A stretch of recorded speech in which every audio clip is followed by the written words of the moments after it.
Praise the Lord. Greetings to you all in the name of our Lord and Savior Jesus Christ. Today's Bible verse, the book of Ezekiel, chapter 34, verse 15. I myself will be the shepherd of my sheep, and I will find them a place to rest. ಎಜ್ಕೇಲನ ಪ್ರವಾದನೆಯ ಗ್ರಂಥ 34ನೇ ಅಧ್ಯಾಯ 15ನೇ ವಚನ. ನಾನೇ ನನ್ನ ಕುರಿಗಳನ್ನು ಮೇಯಿಸಿ ಹಾಯಾಗಿ ಮಲಗುವಂತೆ ಮಾಡುವೆನು. ಇದು ಕರ್ತನಾದ ಯೆಹೋವನು ನುಡಿಯುತ್ತಾ ಇದ್ದಾರೆ. ನಮ್ಮ ದೇವರು ನಮಗಾಗಿ ಈ ಮಾತನ್ನು ಹೇಳ್ತಾ ಇದ್ದಾರೆ. ನಮ್ಮನ್ನು ತನ್ನ ಕುರಿಗಳನ್ನಾಗಿ ಮಾಡಿಕೊಂಡಿದ್ದಾರೆ. ನಮ್ಮನ್ನು ತನ್ನ ಹಿಂಡಿನಲ್ಲೇ ಸೇರಿಸಿಕೊಂಡಿದ್ದಾರೆ. ಈ ವಚನದಲ್ಲೇ ದೇವರು ನಮಗೆ ಹೇಳ್ತಾ ಇದ್ದಾರೆ 2 ಆಶೀರ್ವಾದಗಳನ್ನು. ಒಂದು, ನನ್ನ ಕುರಿಗಳನ್ನು ಮೇಯಿಸುವೆನು ಎಂಬುದಾಗಿ, ಅಂದರೆ ನನ್ನ ಕುರಿಗಳಿಗೆ ತಿನ್ನಲಿಕ್ಕೆ ಆಹಾರವನ್ನು ಕೊಡುವೆನು ಎಂಬುದಾಗಿ. ಹೌದು, ನಿನ್ನ ಜೀವಿತದಲ್ಲಿ ಯಾವ ಕೊರತೆಯೂ ಇಲ್ಲದಂತೆ ದೇವರು ನೋಡಿಕೊಳ್ಳುವೆನು ಎಂಬುದಾಗಿ ಹೇಳ್ತಾ ಇದ್ದಾರೆ ಪ್ರಿಯರೇ. ಸಮೃದ್ಧಿಕರವಾದ ಜೀವನವನ್ನು ನಿನಗೆ ಅನುಗ್ರಹಿಸುವೆನು ಎಂಬುದಾಗಿ ಹೇಳ್ತಾ ಇದ್ದಾರೆ. ಆದಿಕಾಂಡ 27:28 ನಾವು ನೋಡುತ್ತೇವೆ, ಯಾಕೋಬನ ತಂದೆ ಇಸಾಕನು ಇಲ್ಲಿ ಯಾಕೋಬನಿಗೆ ಆಶೀರ್ವಾದವನ್ನು ಮಾಡ್ತಾ ಇದ್ದಾನೆ. ದೇವರು ನಿನಗೆ ದವಸ ಧಾನ್ಯಗಳನ್ನು ಮತ್ತು ದ್ರಾಕ್ಷಾರಸವನ್ನು ಹೇರಳವಾಗಿ ಅನುಗ್ರಹಿಸಲಿ ಎಂಬುದಾಗಿ. ಹೌದು, ಈ ಒಂದು ವಾಗ್ದಾನದ ವಾಕ್ಯವನ್ನು ದೇವರು ನಿಮ್ಮ ಜೀವಿತದಲ್ಲಿ ಪೂರ್ತಿಗೊಳಿಸಲಿಕ್ಕಿದ್ದಾರೆ ಪ್ರಿಯರೇ. ಹೌದು, ನೀನು ಇಂದೇ ಕ್ರಿಸ್ತನ ಕಡೆಗೆ ಬರುವುದಾದರೆ ನಿನ್ನ ಜೀವಿತದಲ್ಲಿ ಯಾವ ಕೊರತೆಯೂ ಇಲ್ಲದಂತೆ ನಿನ್ನ ಜೀವನ ಸಮೃದ್ಧಿಕರವಾಗಿರುವಂತೆ ದೇವರು ನೋಡಿಕೊಳ್ಳುತ್ತಾರೆ. ನಿನಗೆ ಹೇರಳವಾದ ದವಸ ಧಾನ್ಯವನ್ನು ಕೊಟ್ಟು ಉಣ್ಣಲಿಕ್ಕೆ ಕೊಟ್ಟು ನಿನಗೆ ತೃಪ್ತಿಗೊಳಿಸುತ್ತಾರೆ. 2ನೇ ಆಶೀರ್ವಾದವನ್ನು ನಾವು ನೋಡುತ್ತೇವೆ, ಹಾಯಾಗಿ ಮಲಗುವಂತೆ ಮಾಡುವೆನು ಎಂಬುದಾಗಿ. ಅಂದರೆ ನಾನು ನಿಮಗೆ ವಿಶ್ರಾಂತಿಯನ್ನು ಕೊಡುವೆನು ಎಂಬುದಾಗಿ ಹೇಳ್ತಾ ಇದ್ದಾರೆ.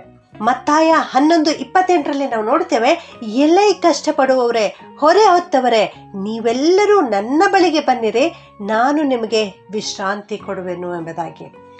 ಹೌದು, ನಮ್ಮ ಯೇಸು ಸ್ವಾಮಿ ನಮಗೆ ಹೇಳ್ತಾ ಇದ್ದಾರೆ, ನಾನು ನಿಮಗೆ ವಿಶ್ರಾಂತಿ ಕೊಡುವೆನು ಎಂಬುದಾಗಿ. ನನ್ನ ಪ್ರಿಯ ದೇವಜನರೇ, ನೀವು ಅನೇಕ ಕಷ್ಟ ಸಂಕಟಗಳಿಗೆ ತುತ್ತಾಗಿರಬಹುದು. ಅಲ್ಲಿ ಇಲ್ಲಿ ಅಲೆದಾಡಿ ಬಲಹೀನರಾಗಿರಬಹುದು. ಜೀವನವೇ ಸಾಕು ಎನ್ನುವಂತಹ ಪರಿಸ್ಥಿತಿಗೆ ನೀವು ಬಂದಿರಬಹುದು. ನಿಮ್ಮ ಸುತ್ತಮುತ್ತ ಇರತಕ್ಕಂಥ ಆ ಬಲಿಷ್ಠ ಜನರಿಂದ ಹಿಂಸೆ ಬಲಾತ್ಕಾರಗಳಿಗೆ ನೀವು ಒಳಗಾಗಿರಬಹುದು. ಆದರೆ ದೇವರು ಈ ಹೊತ್ತು ನಿನ್ನ ಪರಿಸ್ಥಿತಿಯನ್ನು ನೋಡ್ತಾ ಇದ್ದಾರೆ. ನೀನು ಆತನಿಗೆ ಕಣ್ಣೀರಿಡುತ್ತಿರುವುದನ್ನು ಆತನು ನೋಡ್ತಾ ಇದ್ದಾರೆ ಪ್ರಿಯರೇ.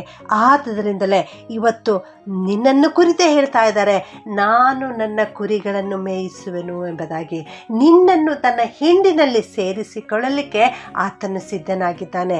ಯೇಸು ಸ್ವಾಮಿ ಸ್ವತಃ ನಿನ್ನ ಮೇಲೆ ಕುರುಬನಾಗಿ ಬಂದಿದ್ದಾನೆ. ಯೋಹಾನ 11ನೇ ಅಧ್ಯಾಯ 11ನೇ ವಚನದಲ್ಲಿ ನಾವು ನೋಡ್ತೇವೆ, ನಾನೇ ಒಳ್ಳೆ ಕುರುಬನು ಎಂಬುದಾಗಿ ಯೇಸು ಸ್ವಾಮಿ ಹೇಳಿದ್ದಾರೆ. ಹೌದು, ನೀನು ಈತನ ಬಳಿಗೆ ಬರುವುದಾದರೆ ಆತನು ಒಳ್ಳೆ ಕುರುಬನಾಗಿದ್ದುಕೊಂಡು ನಿನ್ನನ್ನು ಹಸಿರಾದ ಹುಲ್ಲುಗಾವಲುಗಳಲ್ಲಿ ನಡೆಸುತ್ತಾರೆ, ನಿನಗೆ ಉಣಲಿಕ್ಕೆ ಆಹಾರವನ್ನು ಅನುಗ್ರಹಿಸುತ್ತಾರೆ ಮತ್ತು ನಿನ್ನ ಜೀವನದಲ್ಲಿ ವಿಶ್ರಾಂತಿಯನ್ನು ಅನುಗ್ರಹಿಸುತ್ತಾರೆ ಪ್ರಿಯರೇ. ನೀನು ಬಲಹೀನನಾಗಿರುವುದು, ನೀನು ದುರ್ಬಲನಾಗಿರುವುದು, ನೀನು ಅನಾರೋಗ್ಯತೆಯಲ್ಲಿರುವುದು ದೇವರಿಗೆ ಗೊತ್ತು. ನೀನು ಕ್ರಿಸ್ತನ ಕಡೆಗೆ ತಿರುಗಿಕೋ, ಕ್ರಿಸ್ತನನ್ನು ನಿನ್ನ ರಕ್ಷಕನನ್ನಾಗಿ ಸ್ವೀಕರಿಸಿಕೋ. ಇಂದೇ ಆತನು ನಿನ್ನನ್ನು ತನ್ನ ಹಟ್ಟಿಯೊಳಗೆ ಸೇರಿಸಿ ನಿನಗೆ ಬೇಕಾಗಿರುವಂಥದ್ದನ್ನು ಅನುಗ್ರಹಿಸುತ್ತಾರೆ. ಪ್ರಾರ್ಥನೆ ಮಾಡಿಕೊಳ್ಳೋಣ. ಪರಿಶುದ್ಧನಾದ ನಮ್ಮ ಪರಲೋಕದ ತಂದೆಯಾದ ದೇವರೇ, ಜೀವ ಸ್ವರೂಪನಾದ ಯೇಸುವೆ, ನಿಮಗೆ ಸ್ತೋತ್ರ ಉಂಟಾಗಲಿ ಕರ್ತನೆ. ಪರಿಶುದ್ಧಾತ್ಮ ದೇವರೇ, ನಿಮ್ಮನ್ನು ವಂದಿಸ್ತೇವೆ ಕರ್ತನೆ. ಇಂದು ನೀವು ಕೊಟ್ಟಿರೋ ವಾಕ್ಯಕ್ಕಾಗಿ ವಂದಿಸ್ತೇನಪ್ಪ. ನಾನೇ ನನ್ನ ಕುರಿಗಳನ್ನು ಮೇಯಿಸಿ ಹಾಯಾಗಿ ಮಲಗುವಂತೆ ಮಾಡುವೆನು ಎನ್ನುವಂಥ ವಾಕ್ಯವನ್ನು ಇವತ್ತು ನಮಗೆ ಕಲಿಸಿಕೊಟ್ಟದ್ದಕ್ಕಾಗಿ ನಿಮ್ಮನ್ನು ಕೊಂಡಾಡುತ್ತೇವೆ ಕರ್ತನೆ.